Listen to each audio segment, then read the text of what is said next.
Akhirnya Nabi Adam tanya, apa betul Allah itu melarang saya makan itu? Terus Allah cerita, wa qasamahuma inni lakuma laminan nasihin. Terus setan itu cerita, demi Allah saya tahu info terbaru bahwa sekarang nggak apa-apa. Jadi hukum terbaru itu. Singkat cerita Nabi Adam makan. Ketika makan, berarti setan salah karena menipu Nabi Adam, Adam salah karena makan pohon khuldi tadi. Apa yang terjadi? Allah manggil Nabi Adam. Adam, kenapa kamu makan itu? Bukankah pohon-pohon yang lain, buah-buah yang lain itu cukup? Kenapa kamu makan yang saya larang itu? Terus jawab Nabi Adam ini yang unik, yang kita harus bela Nabi Adam ila yaumil qiyamah. Wa izzatika ya Rabbi ma adzunnu anna ahadan yahlifu bika kadziban. Demi kehormatanmu ya Allah, ketika engkau disebut oleh setan, saya tidak pernah mengira ada orang berani mencatut nama engkau kemudian dia bohong. Saya misalnya sebagai murid Mbah Maimun punya teman yang sering bohong sekalipun, terus bilang, Gus dipanggil Mbah Maimun, pastilah langsung ke sana. Karena disebut nama itu orang sudah tidak berpikir jelimet. Ketika engkau disebut ya Allah, saya tidak pernah ngira ada orang mencatat nama engkau kemudian dia bohong. Sehingga Allah itu haru sama Nabi Adam. Makanya Nabi Adam itu diusir. Ini meneruskan ayat yang dibaca Mas Majid tadi. Diusir tapi disangoni. Dam, secara prosedur hukum kamu harus saya usir karena kamu melanggar. Tapi tak sangoni, lucu kan? Tak sangoni. Nabi Iblis tidak disangoni. Karena memang dia penipu betul. Sudah gitu akting pura-pura nangis, pura-pura ini itu. Jadi benar-benar penipu ulung. Makanya sekarang pun kalau penipu itu memang harus sopan, harus nangis. Itu cara untuk itu. Karena sanatnya penipuan memang begitu, sanat awalnya memang begitu. Pura-pura nangis, terus pura-pura itu. Nah, di sini terus para torekot, para apa konwiridan Allah. Tapi karena kita ini sekarang sudah tidak ngaji malah tanya, gunanya apa sih muni Allah? Lu nyebut pangerane orang gunane. Oh ini sedang nyebut Tuhannya, kok kamu tanya gunanya apa? Kamu tak kasih uang aja tidak pernah tanya gunanya uang ini apa? Pas dijak wiridan tanya, gunanya apa sih? Oh dasar orang aneh. Jadi kalau kamu habis salah istighfar, nanti di sohifah kamu akan ditulis habis salah. Terus di belakang ditulis, tapi setelah itu dia bilang astagfirullahaladzim. Nanti malaikat tinggal aja kamu teror. Kamu mempertimbangkan Allah apa yang itu? Ini tak ajarin. Kalau tepak ya kamu didengar, kalau tidak malah digebuki. Tidak tahu saya. Tapi itu ijazah resmi ini hari ini. Di perspektif Islam atau taqarrub ilallah itu mulai dulu itu orang mau tidak mau subjektif, tapi hukum pokoknya sama.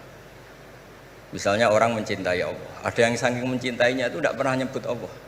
Ada wali itu mencintai Allah tidak pernah nyebut Allah, karena dia takut ini nama sakral, jangan-jangan dilecehkan.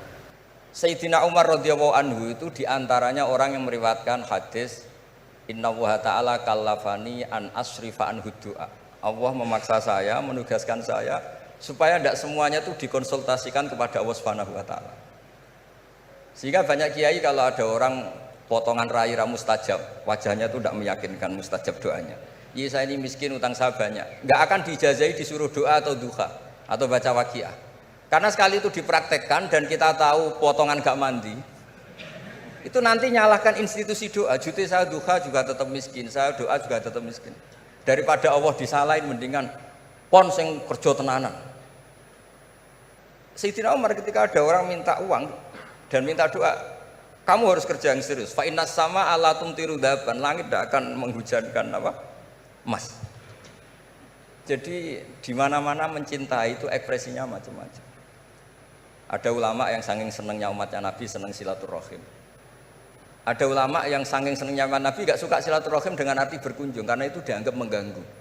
Teman kita punya anak, punya istri, kadang pas harmonis kita datang terganggu. Wong saya pernah dolan di orang, pas tukaran sama istrinya, itu berhenti dulu ada Gus Pak, nanti teruskan. Ternyata orang tengkar itu diganggu juga gak suka. Ada yang saking senangnya Nabi, kalau ketemu Nabi itu melihat wajahnya sampai dia tahu detail wajah Nabi kayak apa, rambutnya kayak apa. Ada juga yang sama sekali ditanya, sifli wajah Rasulullah, tolong ceritakan ke saya wajah Nabi itu kayak apa. Saya tidak pernah melihat wajahnya Nabi. Loh, Anda ini sahabat masa tidak melihat wajahnya Nabi? ijlalan rasa kalau ketemu beliau itu hormat sekali sampai nggak berani menatap mukanya. Sama-sama seneng tapi ekspresinya beda.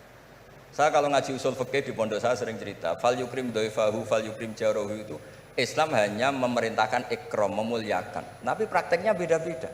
Di kampung kamu ketemu tetangga tidak tanya itu sombong. Tapi kalau di kota ketemu tetangga tanya namanya kepo. Dianggap ganggu privasi. Sama-sama maknanya ikram. Ibnu Abbas itu kalau sholat cepatnya bukan main. Katanya seneng Allah, munajat lah kok seneng cepat, berarti gak begitu seneng. Tapi Ibnu Abbas kebalik cara tanya. Kenapa kamu kalau sholat cepat? Setan nata-nata mau goda saya, ternyata saya selesai, jadi kecelik dia. itu juga ilmu. Ada kiai itu tidak pernah mikir Islam, sama sekali. Sebenarnya sama Islam bukan main, tapi gak tahu mikir Islam. Tak tanya Islam agamanya pangeran Gus, mbok pikir keliru, ono sing duwe. Islam itu milik Allah, ya, mesti diurus sama Allah, tidak usah kamu pikir. Allah sendiri nanti yang ngatur Islam. Ternyata saking tawakalnya nggak mikir. Ya ada juga yang mikir Islam semangat malah keliru saking semangatnya. Bismillahirrahmanirrahim, meneruskan konstruksi ayat ya. Misalnya begini, Anda jangan langsung menyalahkan Nabi Adam. Saya ini sering kampanye untuk membela Nabi Adam. Karena banyak kiai yang cerita Nabi Adam itu salah melulu. Nanti kan kita di surga kan nggak perlu ngajukan kredit, nggak perlu punya istri cantik yang minta ke mall. Karena kelebihannya bidadari itu cantik, nggak minta belanja. Sudah gitu di madu juga nggak protes.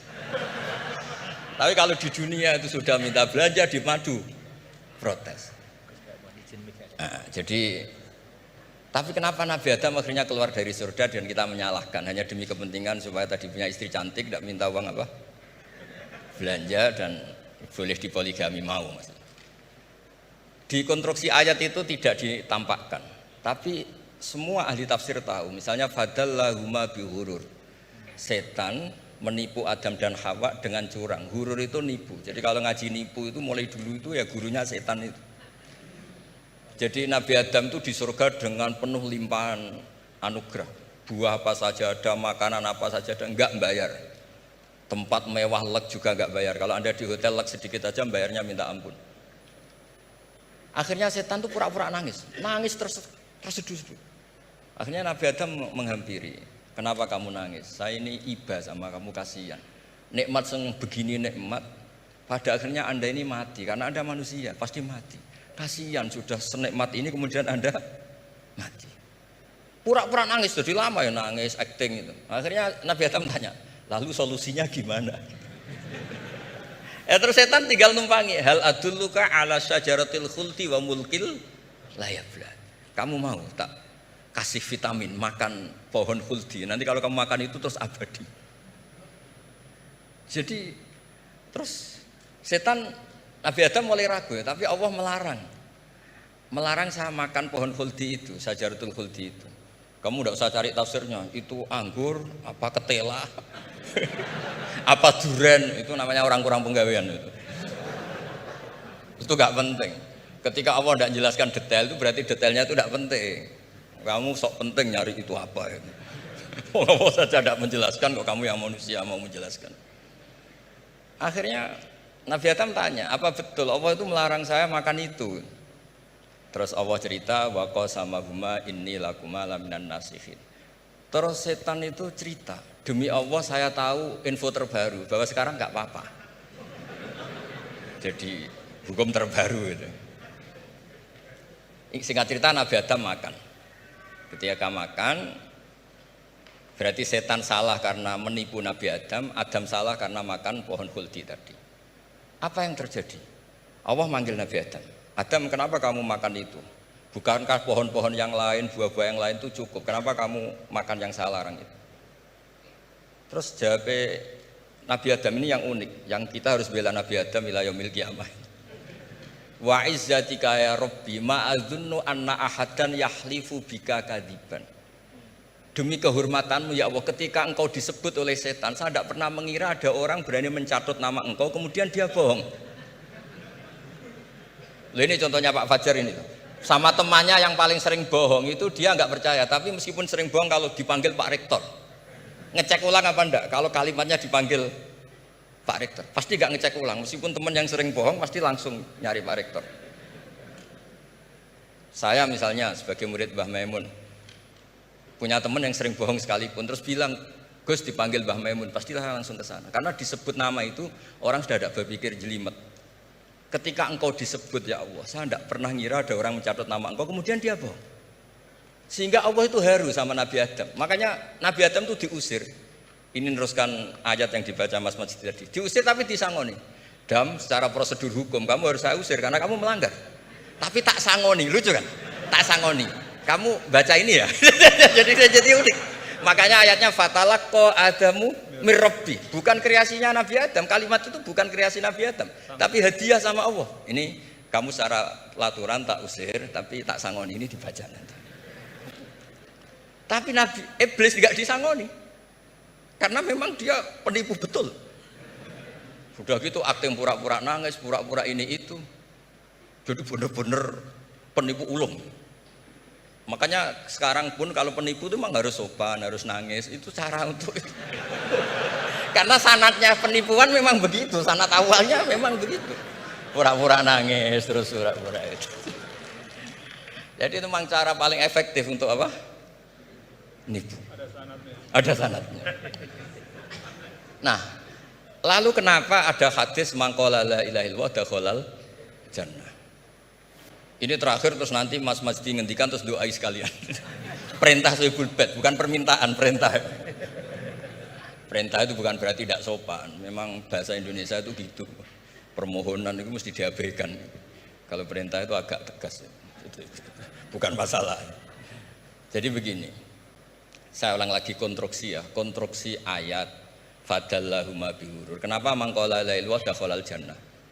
Itu unik. Kalau kita baca hadis, ada orang itu pendosa, salahnya sudah minta ampun.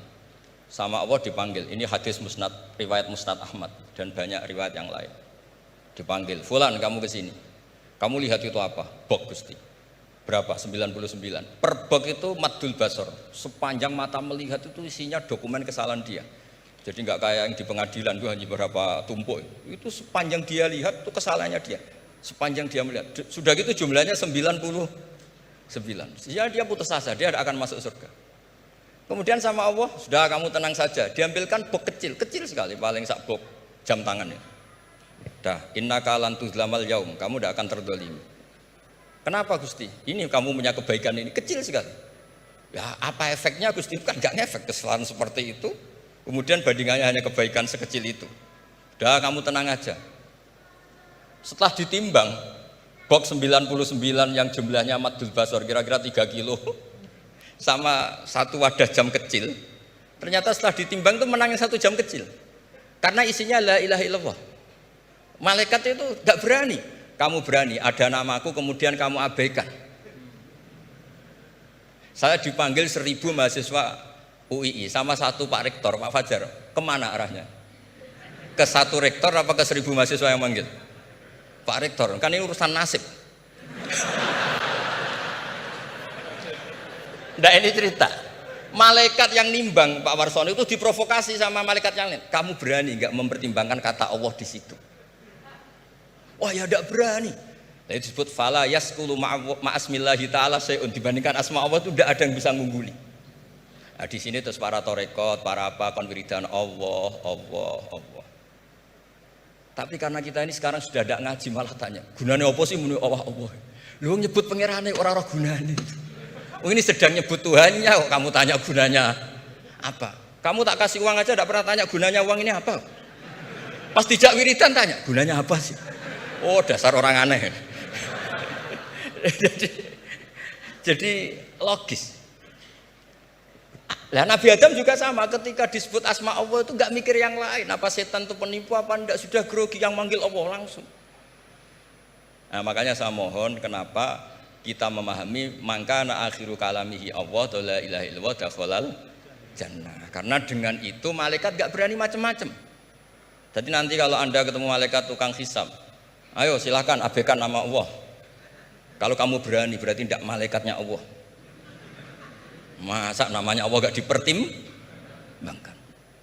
Ya tadi misalnya dosen-dosen UI ada undangan seminar menjanjikan, Enggak seminar menjanjikan tapi yang manggil rektor, milih mana? Kira-kira saja. Milih rektor kan? Karena ini nasib berkelanjutan kan kalau seminar kan. Apalagi ini asmane Allah. Nah, makanya Nabi ngendikan fato satis sijilat wasakula ismuwah. Kemudian bok kesalahan tadi jomplang kalah. Kemudian yang menang hanya asmanya Allah Subhanahu wa taala. Makanya terus disebut sudah Nabi ketika tanya amal apa paling baik ya Rasulullah, gini dzikrullah fisirri wal alan gini-gini, dan kamu mati dan kamu hidup walisanu katarbun, kamu harus selalu ingat Allah taala. Lah dene saya sekarang itu sudah biasa ingat Allah terus disuruh ingat rektor, ya muga-muga itu tugas dari Allah juga. Saya tidak tahu apa benar apa tidak tahu. Tapi yang jelas saya tidak jenis orang yang apa ya terus nganggep apa dunia penting betul, tapi yo penting lah gue sanggup mati. Tapi yang jelas supaya sampean ngerti madhab saya, karena ini ngaji dan saya punya niat baik, maka saya ungkapkan cara berpikir saya. Jadi sampean tidak usah kaget, mungkin namanya kan mengabaikan kesalahan, cara berpikir nggak gitu. Kita punya riwayat sahihah bahwa ketika malaikat mengabaikan semua kesalahan ini karena nggak berani memperbandingkan asmane Allah dengan yang lain. Makanya disebut di akhir hadis fala yaskulu ma'asmillahi ta'ala. Ketika sudah nyebut Allah harus dianggap selesai.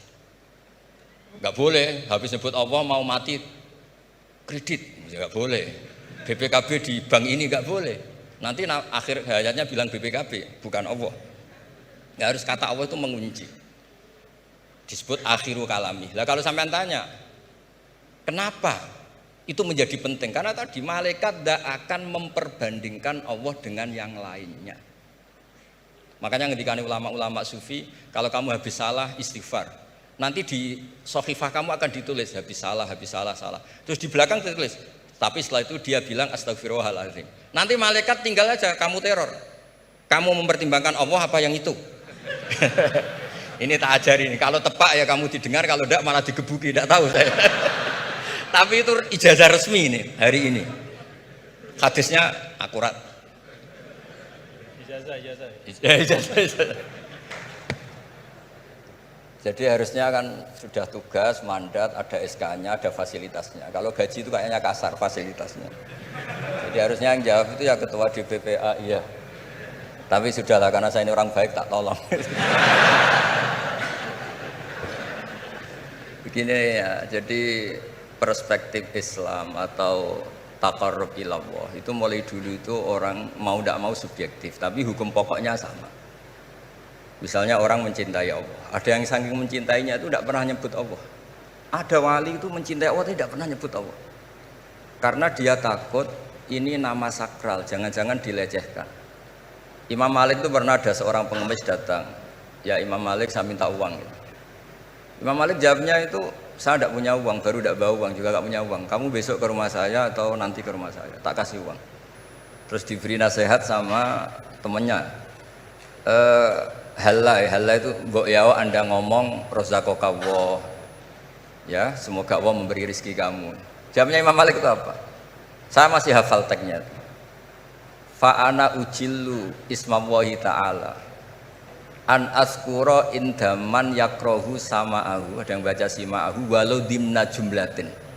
Saya tidak mau nyebut nama Allah pada orang yang nggak suka nama itu, meskipun tuh hanya secara apa itu eksplisit. Artinya kalau dongak itu serang di duit, jalur duit kok kayak donga kira-kira itu. Wong saya mintanya uang kok dikasih apa? Doa. Jadi kadang-kadang orang cara mencintai Allah itu, lah ya bagi pengemis tadi rozaqakallah itu maknanya kan nggak mau memberi kan? Doa tadi kan disimpulkan nggak mau memberi. Sama seperti kita di Jawa ada keponakan misalnya mau mondok pamit padenya, kata padenya, ya wis le tak sangoni slamet, ya sudah tak sangoni slamet.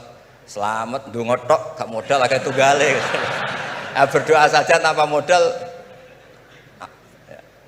Nah, Sayyidina Umar radhiyallahu anhu itu diantaranya orang yang meriwayatkan hadis Innallaha ta'ala kallafani an asrifa an du'a. Allah memaksa saya, menugaskan saya supaya tidak semuanya itu dikonsultasikan kepada Allah Subhanahu wa taala. Sehingga banyak kiai kalau ada orang potongan rai mustajab, wajahnya itu tidak meyakinkan mustajab doanya. Iya saya ini miskin, utang saya banyak. Enggak akan dijazahi disuruh doa atau duha atau baca waqiah. Karena sekali itu dipraktekkan dan kita tahu potongan gak mandi, itu nanti nyalahkan institusi doa. Juti saya duha juga tetap miskin, saya doa juga tetap miskin. Daripada Allah disalahin mendingan pon sing kerja tenanan. Sayyidina Umar ketika ada orang minta uang dan minta doa, kamu harus kerja yang serius. Fa innas sama ala tumtiru daban, langit tidak akan menghujankan apa? Emas.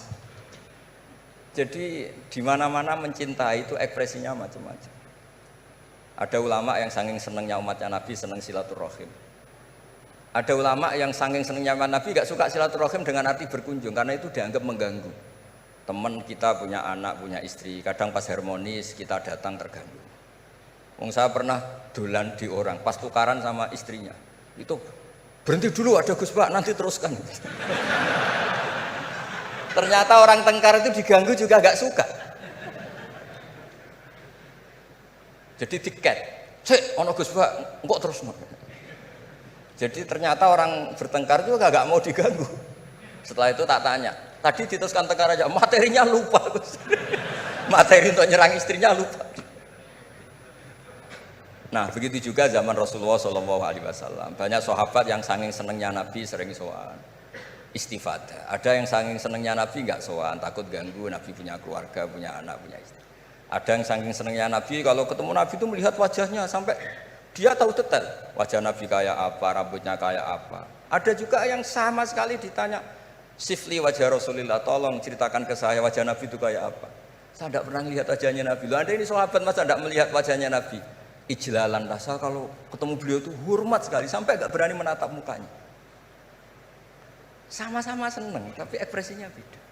Saya kalau ngaji usul fikih di pondok saya sering cerita fal yukrim dhaifahu fal yukrim jarahu, itu Islam hanya memerintahkan ikram, memuliakan, tapi prakteknya beda-beda. Di kampung kamu ketemu tetangga tidak tanya itu sombong, tapi kalau di kota ketemu tetangga tanya namanya kepo, dianggap ganggu privasi. Sama-sama maknanya ikram. Ibnu Abbas itu kalau sholat cepatnya bukan main. Katanya seneng Allah, munajat lah, kok seneng cepat, berarti gak begitu seneng. Tapi Ibnu Abbas kebalik cara tanya, kenapa kamu kalau sholat cepat?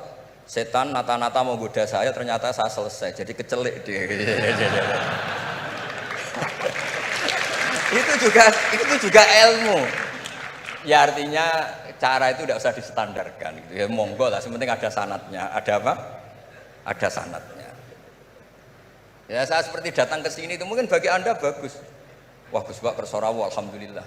Jari santriku, waduh gak ngaji meneh diganggu wong UII. Jadi Anda statusnya bagi saya pengganggu. Nah, itu juga yang terjadi di tafsir. Wasab'atin idza raja'tum. Ada pelanggaran tertentu di puasa, itu kafarohnya itu fasyamu salasati ayamin fil haji wasab'atin idza raja'tum. 7 ketika kamu pulang. Itu kata Abu Hanifah, 7 hari ini boleh dilakukan di kawasan Mekah. Asal selesai haji sudah. Tapi bagi Imam Syafi'i pulang itu harus sudah sampai rumah.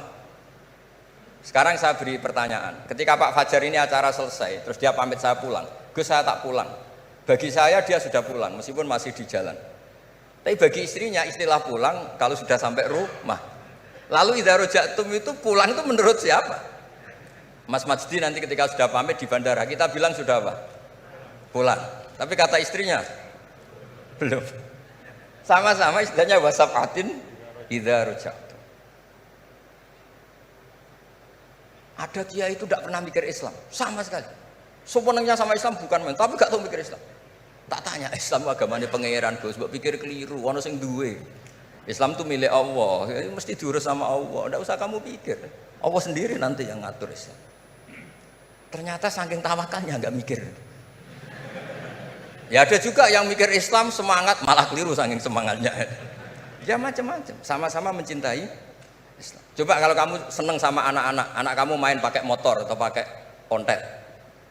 Pilihannya 2. Kamu peduli, ayo kawal nanti kalau jatuh, ayo kawal sama pembantu ini nanti kalau jatuh.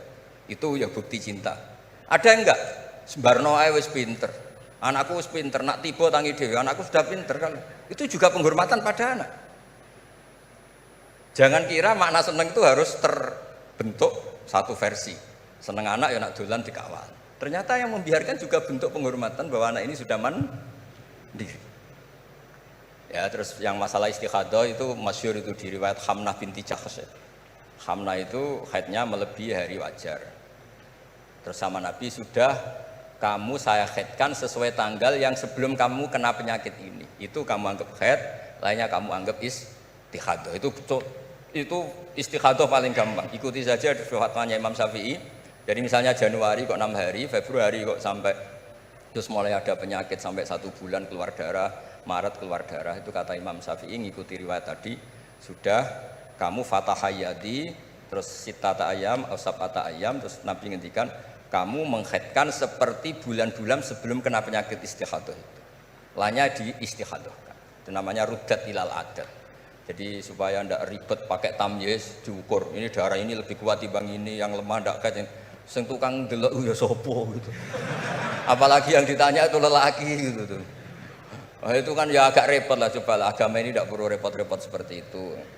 Jadi ini sebagai senior saya kasihan sama Pak Junet ini. Harusnya beliau nanti yang kena hisab pasti Pak Junet. Jabatannya mau, tanggung jawabnya nggak mau. Ya tapi kebetulan ada orang baik di sini ya, alhamdulillah saja. Kalau ketemu saya tuh cium tangan bolak-balik. Tapi niatnya kayaknya mau supaya saya mau backup gitu.